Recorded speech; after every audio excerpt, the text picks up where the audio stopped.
Hi everyone, self investment basics to advance के second part में आपका स्वागत है। देखिए, आज हम risk management by portfolio diversification सीखेंगे। उसे शुरू करने से पहले मैं आपसे एक दो सवाल करना चाहता हूँ। क्या आपने कभी सोचा है कि जो भी हम पैसा म्यूचुअल फंड में लगाते हैं, म्यूचुअल फंड हाउसेस उसे डिफरेंट डिफरेंट स्टॉक्स में 30-40 स्टॉक्स जो रहते हैं 30-40 उसमें क्यों लगा देता है? मतलब वो चाहे तो वो एक भी स्टॉक में लगा सकता है ना, एक या दो या तीन जो स्टॉक उसे लगते हैं कि बढ़ने वाले हैं उन तीन स्टॉक में लगा के छोड़ दे। वो अलग अलग स्टॉक्स में क्यों लगाता है? या दूसरा, जो भी आप पैसा एनपीएस में जाता है आप लोगों का, वो तीन हिस्सों में क्यों बढ़ जाता है? मतलब तीन एसेट क्लास में, एक गवर्नमेंट बॉन्ड्स में जाता है एक हिस्सा, एक जाता है कॉर्पोरेट बॉन्ड्स में और एक जाता है स्टॉक मार्केट में। अगर हम इतनी ही ज़्यादा पॉजिटिव हैं किसी एसेट क्लास को लेके, तो वो पैसा क्यों ना एक ही एसेट क्लास में लगा दिया जाए। वो तीन एसेट्स क्लास में क्यों डाइवर्सिफाई किया जाता है? तो देखिए, इसका आंसर जो है वो है रिस्क मैनेजमेंट।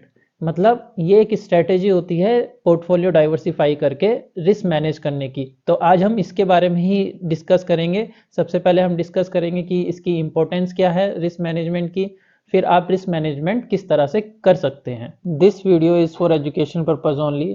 प्लीज़ वीडियो को पॉज करके पहले डिस्क्लेमर पढ़ लें। देखिए, रिस्क मैनेजमेंट की इंपॉर्टेंस को समझने के लिए सबसे पहले हम कुछ जो मेजर इकोनॉमिक्स हैं उनके चार्ट को देख लेते हैं। लास्ट कई ईयर के चार्ट में उन्होंने कैसा परफॉर्म किया है, उसके हिसाब से हम समझने की कोशिश करेंगे कि रिस्क मैनेजमेंट क्यों जरूरी है। देखिए, यहाँ पर मैंने निफ्टी 50 का मंथली चार्ट लगाया है। मतलब एक कैंडल यहाँ पर एक मंथ को दर्शा रही है। अगर आपको एक कैंडल स्टिक पैटर्न नहीं समझ में आते हैं तो डोंट वरी, आने वाले लेक्चर्स में मैं टेक्निकल एनालिसिस के जब डिस्कशन करूंगा अपनी सीरीज में, तो मैं आपको कैंडल स्टिक और उसको कैसे रीड किया जाता है वो जरूर समझाऊंगा। फिलहाल आपको इतना तो समझ में आ ही रहा होगा कि 2002 में मार्केट यहाँ पर थी निफ्टी 50, और उसके बाद में ये कंटिन्यूसली कंटिन्यूसली इंक्रीज हो रहा है। देखिए, बीच में थोड़ा बहुत डाउनफॉल तो हो रहा है इसमें, लेकिन फिर भी अगर देखेंगे लॉन्ग टर्म ट्रेंड निफ्टी का अप ही है। तो मतलब आप ये बोल सकते हो कि अगर आपने निफ्टी में पैसा लगाया है तो लॉन्ग टर्म में वो पैसा बढ़ ही रहा है। ठीक है, अभी तक तो बढ़ ही रहा है। अब अगर हम बात कर लें अमेरिकन मार्केट के इंडेक्स की, डाउ जोन्स की, डाउ जोन्स में भी आप देखेंगे कि 1995 से कंटिन्यूसली ये इंक्रीजिंग ट्रेंड में ही है। मतलब बीच में ड्रॉप डाउन होता है इसमें, ऐसा नहीं है। लेकिन फिर भी अगर आप लॉन्ग टर्म के लिए पैसा लगाते हैं तो आपका पैसा बढ़ ही रहा होता है इंडेक्स के हिसाब से। ये तो हो गई अच्छी अच्छी बातें। लेकिन क्या यही दो बड़ी मार्केट है हमारे ग्लोबल में? अब बड़ी मार्केट तो चाइना की भी है, जापान की भी है, तो हम उसकी बात भी कर लेते हैं। अब देखिए, संघाई कंपोजिट ये चाइना मार्केट का इंडेक्स है। अगर आपने इसमें 2007 में यहाँ पर पैसा लगाया होता 2005 में, तो आपका पैसा काफ़ी गुना बढ़ गया होता, फिर कम हो गया होता। लेकिन कोई ज़रूरी है आपने यहीं भी पैसा लगाया होता? कोई ज़रूरी तो नहीं है। आप इन्वेस्टिंग यहाँ भी चालू कर सकते थे। ठीक है, अगर यहाँ पर आपने इन्वेस्टमेंट चालू किया होता तो वो अब तक देखिए वो वैल्यू 2007 की वैल्यू जो है वो 2024 हो गया है। 2024 तक भी वो लेवल जो है आपका रीच नहीं हुआ है चाइनीज मार्केट में। या आप यहाँ पर लगाए होते तब भी आप फंस गए होते उसमें। तो देखिए, आप अगर एक ही एसेट क्लास में आप सारा पैसा लगा देंगे और वो पैसा अगर मार्केट में कुछ ऊपर नीचे होता है, तो आपका पैसा फंसने का चांस रहता है, वो कम होने का या डूबने का चांस रहता है। मैं ये नहीं बोल रहा हूँ कि निफ्टी 50 में अगर आप लगाएंगे तो वो आपका पैसा नहीं बढ़ेगा। देखिए, निफ्टी 50 को लेके मैं भी बहुत पॉजिटिव हूँ, इंडिया की ग्रोथ स्टोरी को लेके मैं भी बहुत पॉजिटिव हूँ। लेकिन वहां पर भी सारा पैसा निफ्टी में ही लगा देना या कहीं और लगा देना, या कोई भी एसेट क्लास हो सकती है, वो दूसरी रियल एस्टेट हो सकता है, कुछ भी हो सकता है, सारा पैसा एक जगह लगा देना risk management point of view से अच्छा नहीं है। ये तो हो गई चाइना की बात। अगर हम जापान की मार्केट की बात करें, देखिए जापान की मार्केट ने टॉप बनाया था 1998 1990 के अराउंड पे टॉप बनाया था। उसके बाद में कंटिन्यूसली ड्रॉप कर रही है मार्केट। अगर कोई यहाँ पर फंस गया होता तो इतने साल बाद भी 2003 2009 तक भी उसका पोर्टफोलियो गिर ही रहा होता। अब जाके कहीं 2024 में उसने जो 1990 का जो टॉप था उसके पास पहुंची है मार्केट। तो मतलब हमको नहीं पता ना कि हम मार्केट में यहाँ पर बैठे हैं, या हम जब इन्वेस्ट करना चाह रहे हैं तो ये टाइम पीरियड चल रहा है या ये टाइम पीरियड चल रहा है। तो इस पॉइंट ऑफ व्यू से किसी भी इकोनॉमी, मतलब किसी भी असेट क्लास में सारा पैसा लगा देना एक अच्छा डिसीजन नहीं होता है risk management point of view के देखते हुए। अब ये तो हो गई इंडेक्स की बात। अगर आप स्टॉक की बात कर लें, स्टॉक में चलिए मैं यस बैंक का एग्जांपल ले लेता हूं। अब देखिए, जिसने यस बैंक में यहाँ पर पैसा लगाया उसका पैसा तो खूब बढ़ा, बाद में भले ही कम हो गया है यहाँ पर आके। लेकिन यहां से यहां तक तो यस बैंक खूब बढ़ता हुआ दिख रहा था। सब यहां पर पॉजिटिव थे यस बैंक में कि इसमें पैसा लगा दो, बैंक बहुत बढ़िया है, प्राइवेट बैंक है और बढ़ रहा है और बढ़ता ही रहेगा। काफी ज्यादा पॉजिटिव थे। अब उनको तो नहीं पता था ना कि उनका ऐसा डाउनफॉल आएगा और सारा पैसा जो है उनका बर्बाद हो जाएगा। मतलब वो बिल्कुल 80-90% उन्हें लॉस हो जाएगा, अपने जितना भी पैसा उन्होंने लगाया हुआ है। देखिए यहाँ पर भी तो आप यस बैंक में फंस सकते थे ना। अगर आप जितना भी पैसा है आप सारा एक ही स्टॉक में लगा देते यस बैंक को करके कि मैं तो 100% कॉन्फिडेंस हूँ और मैं यस बैंक में ही सारा पैसा लगा देता हूँ, तो आपके पैसे का क्या हाल होता आप देख सकते हैं। तो इन सब सिनेरियो को एलिमिनेट करने के लिए रिस्क मैनेजमेंट पोर्टफोलियो डाइवर्सिफाई करके करना बहुत ज़्यादा ज़रूरी हो जाता है। ये तो हो गई हमारे चार्ट की बात। अगर हम किताबों में क्या लिखा है, किताबों में के हिसाब से हम कैसे रिस्क मैनेजमेंट कर सकते हैं। देखिए सबसे पहले हम तीन टर्मिनोलॉजी को समझ लेते हैं। सबसे पहले उसके क्रम में है एक्सपेक्टेड रिटर्न। देखिए एक्सपेक्टेड रिटर्न क्या होता है, जब आप किसी असेट क्लास में कुछ भी पैसा लगाते हैं तो आप एक्सपेक्ट करते हैं उससे कि आने वाले 8 साल में, 5 साल में या जितने भी टाइम पीरियड के लिए आप लगा रहे हैं तो उतने टाइम पीरियड में वो आपके इतने CAGR के रेट से आपको रिटर्न देगा। तो उसको हम बोलते हैं एक्सपेक्टेड रिटर्न। जैसे मैं मानता हूं कि निफ्टी ने पिछले 15 सालों में 15% CAGR के रेट से रिटर्न दिया है। तो मैं एक्सपेक्टेड रिटर्न क्या मान रहा हूँ निफ्टी से कि चलो ठीक है आने वाले में भी सेम ग्रोथ रहेगी और निफ्टी 50 मेरे को 15% CAGR के रेट से रिटर्न देगा। तो मेरा वहां पर एक्सपेक्टेड रिटर्न क्या हो गया, 15% मेरा एक्सपेक्टेड रिटर्न हो गया। दूसरी जो टर्मिनोलॉजी है वो है स्टैंडर्ड डेविएशन। स्टैंडर्ड डेविएशन को हम सिग्मा से डिनोट करते हैं। अब स्टैंडर्ड डेविएशन होता क्या है मैं आपको बता देता हूँ। देखिए कोई भी एसेट क्लास है, एसेट क्लास जो होता है वो ऐसे स्ट्रेट लाइन में तो बढ़ता नहीं है, या कम भी होता है तो स्ट्रेट लाइन में कम तो नहीं होता है। कोई भी एसेट क्लास होगा वो ऐसे जाएगा, ऐसे जाएगा, ऐसे जाएगा, ऐसे जाएगा, ऐसे जाएगा, ऐसे जाएगा, ठीक है, ऐसे करके बढ़ता है।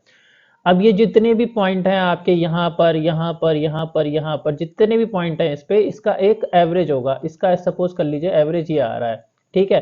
तो ऑन एन एवरेज ये अपने एवरेज से, मतलब ये जो एसेट क्लास है अपने एवरेज से कितनी कितनी डिस्टेंस को डेविएट करता है, कितनी डिस्टेंस पे रहती है, वो हम क्या बोलते हैं उसको, स्टैंडर्ड डेविएशन। अब स्टैंडर्ड डेविएशन को ही हम एक तरह से इसमें पोर्टफोलियो डाइवर्सिफिकेशन में वो रिस्क के नाम से भी जानते हैं कि इसका रिस्क इतने परसेंट है। मतलब जितना ज्यादा स्टैंडर्ड डेविएशन है उतना ज्यादा आपका रिस्क है। अगर स्टैंडर्ड डेविएशन आपका इंक्रीज कर रहा है किसी में बहुत ज्यादा है किस एसेट क्लास में, तो आपका मतलब उस एसेट क्लास में रिस्क भी जो है वो बहुत ज्यादा है। अगर स्टैंडर्ड डेविएशन किसी एसेट क्लास में कम है तो उसका मतलब होता है कि रिस्क भी उस एसेट क्लास में कम है। अब जो तीसरी डेफिनेशन है वो डेफिनेशन है कोरिलेशन कोफिशिएंट। कोरिलेशन कोफिशिएंट को हम रो से दिखाते हैं। अब कोरिलेशन कोफिशिएंट क्या होता है मैं आपको लेमन टर्म में बता देता हूं कि देखिए जैसे दो एसेट क्लास हैं। एक एसेट क्लास जैसे सपोज कर लीजिए निफ्टी है, ठीक है, ये जस्ट एग्जांपल के लिए ले रहा हूं, और दूसरी एसेट क्लास जो है वो गोल्ड है। अब देखिए जब अगर निफ्टी बढ़ रहा है ऊपर, ठीक है, तो गोल्ड भी बढ़ रहा है, और जब निफ्टी कम हो रहा है तो गोल्ड भी वहां पर कम हो रहा है, ठीक है। अगर ऐसा कुछ होता है तो उसे हम बोलते हैं कि उसका कोरिलेशन कोफिशिएंट बहुत अच्छा है, दोनों का कोरिलेशन बहुत अच्छा है। तो कोरिलेशन कोफिशिएंट क्या होता है उसका 1 हो जाता है कि अगर एक एसेट क्लास बढ़ रही है परफेक्टली उसके साथ ही दूसरी एसेट क्लास बढ़ रही है, और जब वो नीचे जा रही है तो परफेक्टली एसेट क्लास जो है वो नीचे जा रही है। तो अगर रो इज इक्वल टू 1 है तो हम बोलेंगे स्ट्रांगली कोरिलेटेड है दोनों चीजें, ठीक है। अगर हम देखें कि एक असेट क्लास सपोज कर लीजिए निफ्टी की मान लेते हैं, निफ्टी असेट क्लास जो है वो बढ़ रही है, उस टाइम पे गोल्ड जो है वो नीचे जा रहा है। अगर ये निफ्टी की असेट क्लास जब नीचे जा रही है तो गोल्ड क्या है, गोल्ड आपका बढ़ रहा है, ठीक है। तो मतलब दोनों का जो है वो अपोजिट बिहेवियर है। जब ये निफ्टी बढ़ रहा था तो गोल्ड नीचे जा रहा था, जब गोल्ड नीचे जा रहा था तो निफ्टी जो है आपका बढ़ रहा था। तो हम इस केस में क्या बोल सकते हैं कि जो उनका कोरिलेशन कोफिशिएंट है वो -1 है। मतलब दोनों एक दूसरे से बिल्कुल ही नेगेटिवली कोरिलेटेड है। मतलब एक बढ़ता है तो दूसरा कम होता है, दूसरा कम होता है तो पहला बढ़ता है, ठीक है। तो अब देखिए ये जैसे ये हो गया। अब रो की वैल्यू जो है आपकी,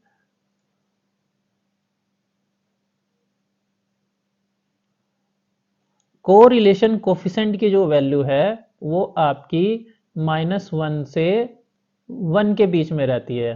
ठीक है, कोरिलेशन कोफिशिएंट जो है -1 से 1 के बीच में रहती है। मैं एक बार और रिपीट कर दे रहा हूं कि कोरिलेशन कोफिशिएंट अगर -1 है, दैट मीन्स वो दोनों क्या है, स्ट्रांगली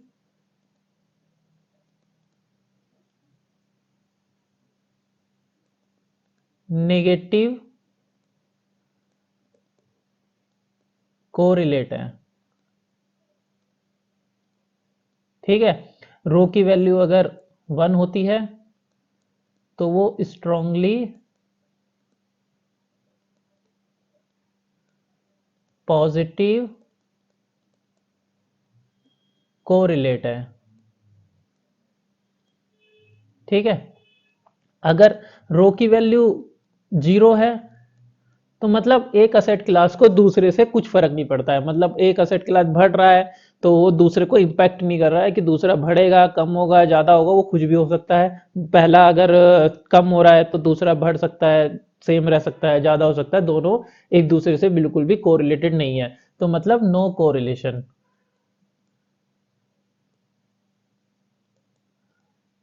अगर देखिए रो की वैल्यू कहीं इन दोनों के बीच में आ जाती है, 0.5 आ जाती है पॉजिटिव में, तो हम बोलते हैं कि दोनों वीकली कोरिलेट है। मतलब कोरिलेट है लेकिन वीकली कोरिलेट है।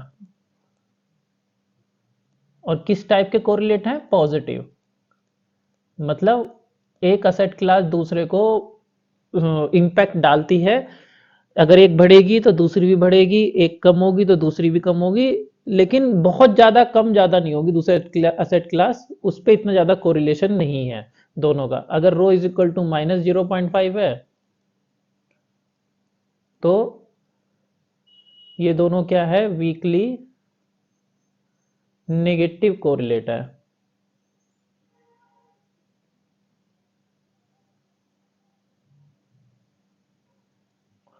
तो ये हो गई हमारी कोरिलेशन कोफिशिएंट की डेफिनेशन। अब हम निकालना सीखेंगे कि कोरिलेशन कोफिशिएंट हम कैसे निकाल सकते हैं।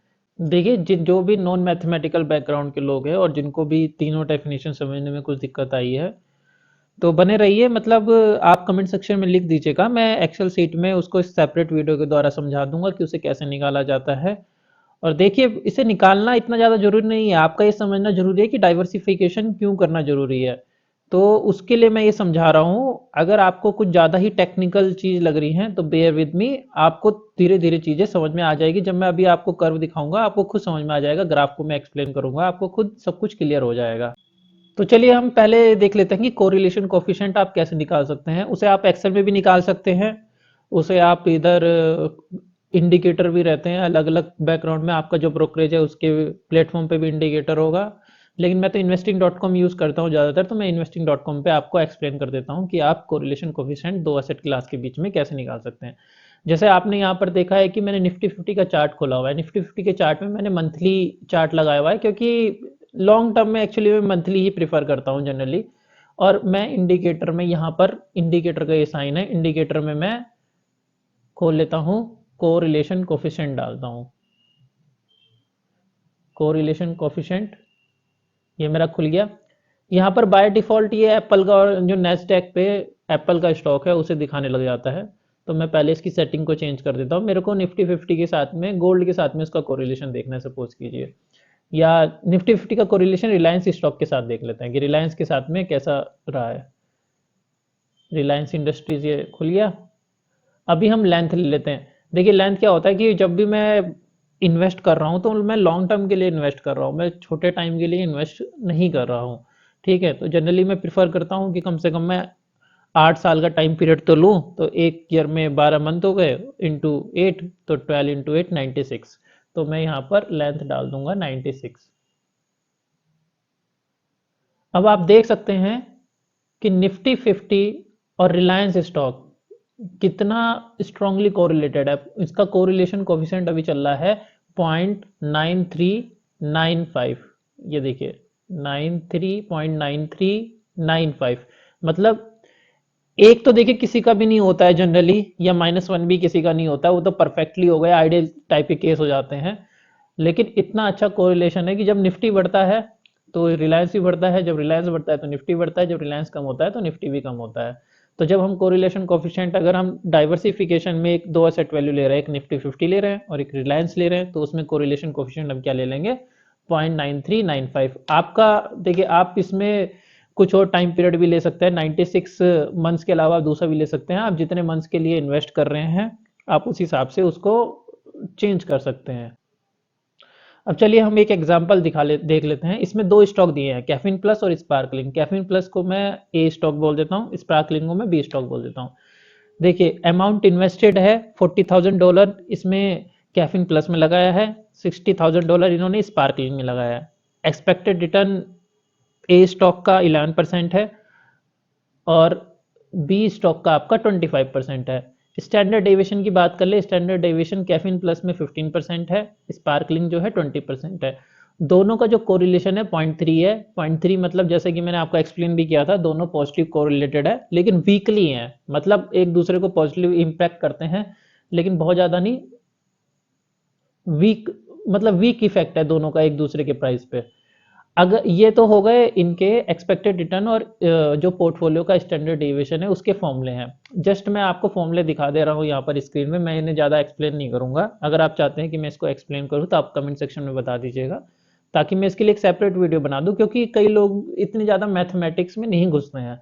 ठीक है, तो मैं आप लोगों का जो बहुत ज़्यादा मैथमेटिक्स में नहीं जाना चाहता, उनका टाइम वेस्ट नहीं करना चाहता, तो उनके लिए सेपरेट वीडियो बना दी जाएगी। आप मेरे को कमेंट सेक्शन में बता दीजिएगा बस। अब देखिए, अब इस हम इसकी बात कर लेते हैं। देखिए यहाँ से जो ए स्टॉक है वो पहले पोर्टफोलियो में 100% रखा है मैंने और स्पार्कलिंग को 0% रखा है।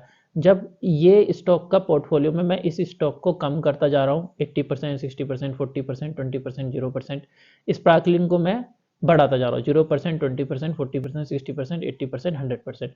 तो एक्सपेक्टेड रिटर्न देखिए, एक्सपेक्टेड रिटर्न जो है जब 100% था तो जो कैफीन का था 11% ओरिजिनल वही है।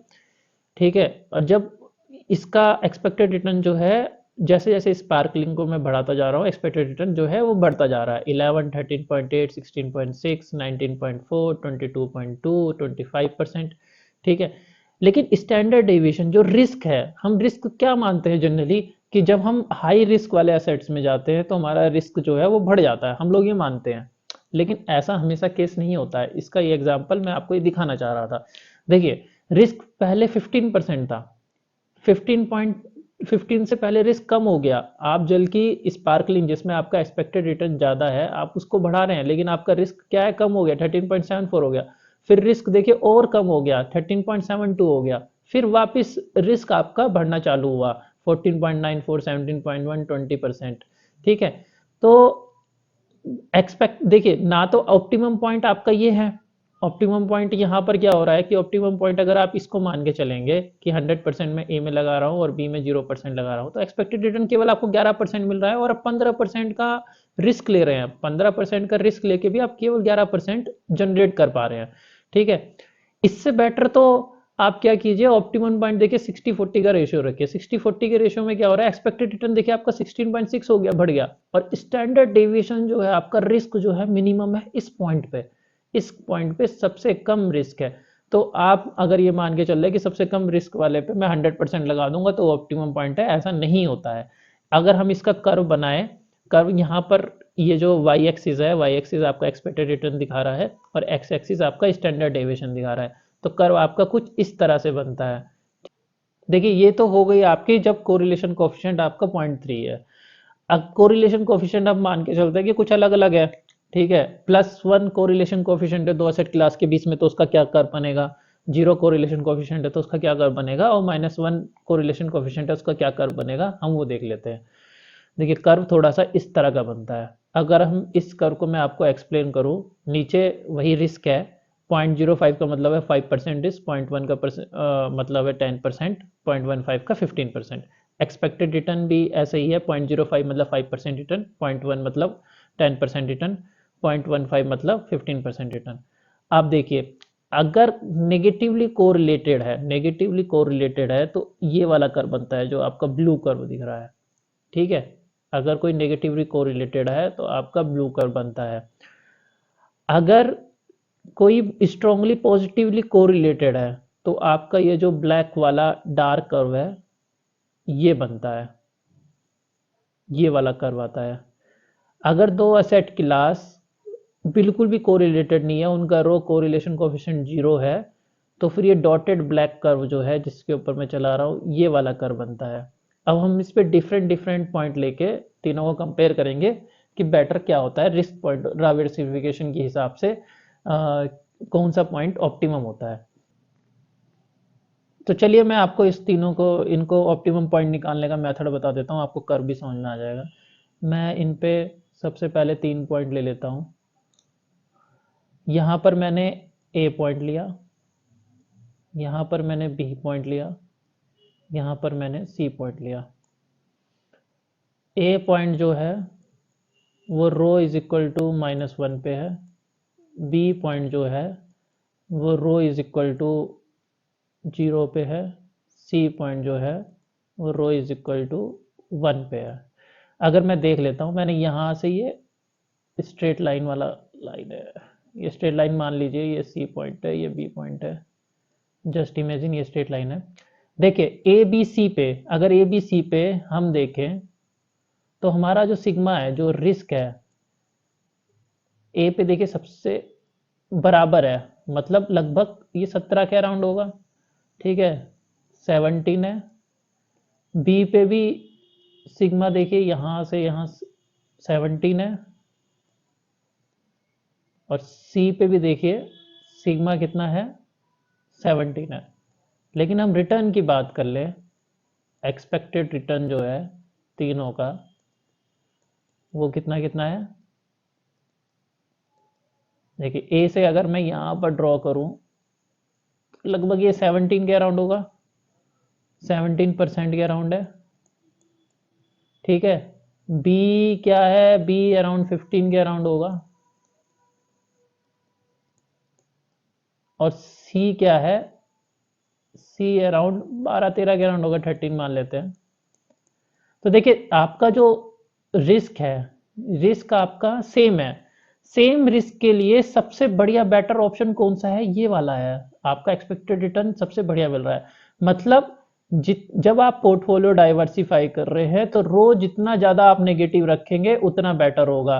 मतलब आप एसेट क्लास में, जब आप दो एसेट क्लास को रिस्क मैनेजमेंट करने के लिए सेलेक्ट कर रहे हैं, तो दो एसेट क्लास को आप इस तरह से सेलेक्ट कीजिए कि वो दोनों एक दूसरे जितना ज़्यादा हो नेगेटिवली कोरिलेटेड हो। जितना ज़्यादा नेगेटिवली कोरिलेटेड होंगे, आपके लिए पोर्टफोलियो में रिस्क मैनेज करना उतना ज़्यादा इजी होगा। तो नेगेटिवली कोरिलेटेड को ही सेलेक्ट कीजिए। अब देखिए -1 निकालना कि एक एसेट क्लास दूसरे से -1 है, वो पूरा आइडियल केस हो जाता है।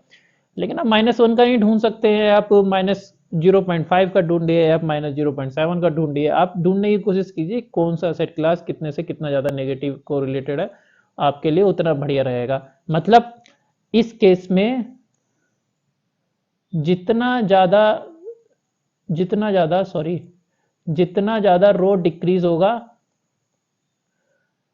उतना ज़्यादा रिस्क मैनेजमेंट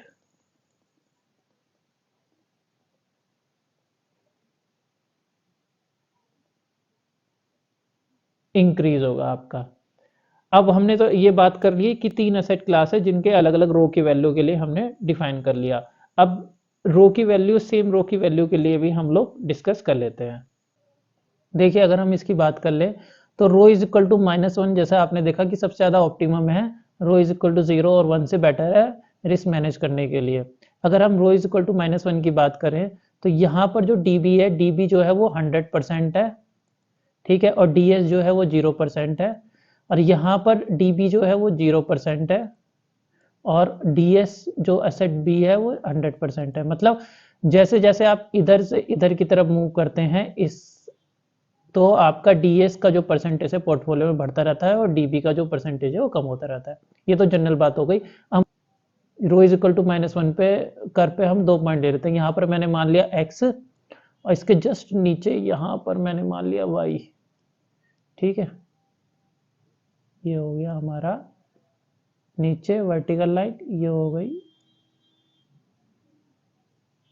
हॉरिजॉन्टल लाइन। अगर हम x को y से कंपेयर करें तो x और y को अगर हम देखें तो देखिए जो रिस्क है दोनों पे सेम है, लगभग 8% के अराउंड, 8% इधर है और 8% इधर है। लेकिन जो रिटर्न है, एक्स का रिटर्न देखिए कितना आ रहा है, लगभग 15%। एक्सपेक्टेड रिटर्न कितना है, 15%। बी का जो एक्सपेक्टेड रिटर्न है वो लगभग कितना है, 12%। 10 से थोड़ा सा ऊपर है, 12 मान लेते हैं सर, 12%। मतलब सेम कोरिलेशन कोफिशिएंट के लिए रो की वैल्यू अगर सेम रहे और सेम रिस्क लेने के लिए एक्सपेक्टेड रिटर्न आपका ज्यादा आता है जब आप कर्व के इस साइड में होते हैं। ये कर्व का साइड जो है वो बेटर है इससे, ठीक है। तो जब भी आपको risk management point of view से अपने पोर्टफोलियो को डाइवर्सिफाई करना है तो आपको कर्व के इस साइड में रहना है, मतलब इस साइड में ऑपरेट करना है आपको। अब इसमें कौन सा ऑपरेशन पॉइंट लें कि यहां पर मैं ऑपरेट करूं डाइवर्सिफाई करके, यहां पर ऑपरेट करूं या यहां पर ऑपरेट करूं, वो देखिए आपका हो सकता है। सबसे पहले आप डिसाइड कीजिए कि आप रिस्क कितना ले सकते हैं, वो सबकी अलग अलग होती है। कैपेसिटी, रिस्क टेकिंग कैपेसिटी कोई 10% ले सकता है, कोई 15% लेता है, कोई 20% ले सकता है। सबकी रिक्वायरमेंट अलग है, सबके इनकम के सोर्सेस अलग है, ठीक है। तो अगर आपको मिनिमम रिस्क लेना है, यहाँ पर मिनिमम रिस्क चाहिए तो आप इस पॉइंट पे ऑपरेट कीजिए। अगर आपको थोड़ा ज़्यादा रिस्क ले सकते हैं तो आप इस पॉइंट पे ऑपरेट कीजिए, तो आपका एक्सपेक्टेड रिटर्न जो है वो, एक्सपेक्टेड रिटर्न जो ऊपर है वो थोड़ा और ज़्यादा हो जाएगा। अगर आप थोड़ा सा और रिस्क लेंगे तो एक्सपेक्टेड रिटर्न आपका ज़्यादा हो जाएगा, आप इस पॉइंट पे ऑपरेट कीजिए। तो पहले आप डिसाइड कर लीजिए आप एक्सपेक्टेड रिटर्न कितना कमाना चाहते हैं और उसके कॉरस्पॉन्डिंग कितना रिस्क लेना चाहते हैं, उसी हिसाब से आप इस कर्व पे ऑपरेट कर सकते हैं। देखिए ये तो सब हो गई आपकी थ्योरेटिकल चीजें, मतलब जो किताबों में लिखी है, लेकिन इसे प्रैक्टिकली हम कैसे अप्लाई करें उसके लिए हम अगला लेक्चर देखेंगे। अगला वीडियो में मैं आपको एक्सप्लेन करूंगा कि आप प्रैक्टिकली इसको अप्लाई भी कैसे कर सकते हैं। लेकिन ये पोर्शन मेरे को दिखाना बहुत ज्यादा जरूरी था, क्योंकि आपको कम से कम ये देखिए, ये तो ट्रस्ट आएगा कि जो भी मैं बोल रहा हूँ वो हवा हवाई में नहीं बोल रहा हूँ, उसका कुछ सेंस बनता है, मैथमेटिकली वो प्रूवन है कि जो मैं बोल रहा हूँ उससे आप रिस्क मैनेज कर पा रहे हैं, ठीक है। तो अगर आपको ये वीडियो, इसी के साथ मैं अपना वीडियो समाप्त करता हूं। अगर आपको ये वीडियो पसंद आई हो तो लाइक, शेयर एंड सब्सक्राइब करें और बेल आइकन दबाना ना भूलें। धन्यवाद। This video is for educational purpose only, not any financial advice. It is my personal view. Please do not take any financial decision based on this video. Please consult your financial advisor before taking any decision. I am not responsible for any financial gain or loss or any implications arising out of any decision taken by anyone after watching this video.